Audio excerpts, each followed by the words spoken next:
চাকরি স্থায়ীকরণের দাবিতে সচিবালয়ে আন্দোলনরত আনসার সদস্যদের সঙ্গে শিক্ষার্থী জনতার ধাওয়া পাল্টা ধাওয়া ও সংঘর্ষে অন্তত ৪০ জন আহত হয়েছেন। আহতদের উদ্ধার করে ঢাকা মেডিকেল কলেজ হাসপাতালের জরুরি বিভাগে নেওয়া হয়। রোববার রাতে হতাহতের বিষয়টি নিশ্চিত করেছেন ঢামেক হাসপাতালের পুলিশ ক্যাম্পের ইনচার্জ পরিদর্শক বাচ্চু মিয়া।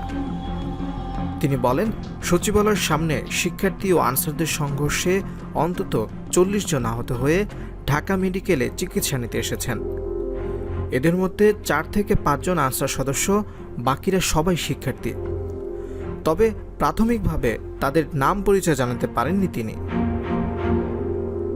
এদিকে হামলার সময় সচিবালয় এলাকা থেকে ২ নারী সদস্যসহ প্রায় ৪ শতাধিক আনসার সদস্যদের হেফাজতে নিয়েছে আইনশৃঙ্খলা বাহিনী।